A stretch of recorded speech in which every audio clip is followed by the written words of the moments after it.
So thank you. Sure. Yes. The president and you here again today have made clear, given the devastation, you think Palestinians have no choice but to leave Gaza and go elsewhere. But Palestinians say this is their home. They don't want to go. The president last night said he's willing to use the military if necessary. Is the U.S. prepared to remove Palestinians from Gaza by force?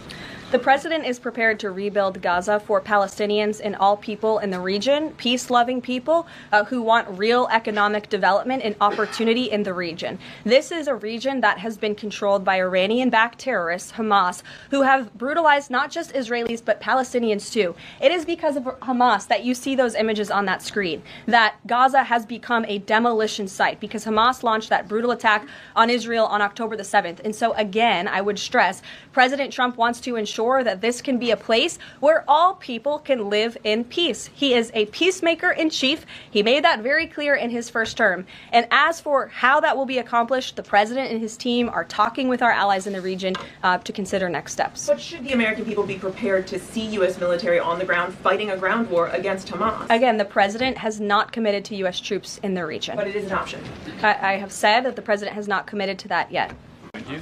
On Gaza, the president has spent basically his entire public career criticizing foreign entanglements, nation building, sending American troops to fight abroad, particularly in the Middle East. This plan seems like it could ultimately involve all of those things. Can you explain this reversal and how building and owning Gaza squares with America First foreign policy? I would reject the premise of your question that this forces the United States to be entangled in conflicts abroad. The president has not committed to putting boots on the ground in Gaza. He has also said that the United States is not going to pay for the rebuilding of Gaza. His administration is going to work with our partners in the region to reconstruct this region. And let me just take a step back here, because this is an out-of-the-box idea. That's who President Trump is. That's why the American people elected him. And his goal is lasting peace in the Middle East for all people in the region. And as I said in my opening remarks, we've had the same people pushing the same solutions to this problem for decades. And it's been made very clear to the president that the United States needs to be involved in this rebuilding effort to ensure stability in the region for all people. But that does not mean boots on the ground in Gaza. It does not mean American taxpayers will be funding this effort. Are any officials here preparing to fight Democratic lawmakers in the streets? Absolutely not. And thanks for the question. Some elected Democrats are so steamed about Doge.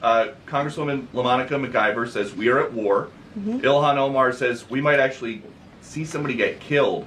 And Chris Van Hollen says we have to fight this in the Congress. We have to fight this in the streets. So what now? And may I just point out, if you heard that type of violent, enticing rhetoric from our side of the aisle, from Republican leaders on Capitol Hill, I think there would be a lot more outrage in this room today. It's unacceptable, the comments that have been made by these Democrat leaders, and frankly, they don't even know what they're talking about. Because President Trump was elected with a mandate from the American people to make this government more efficient.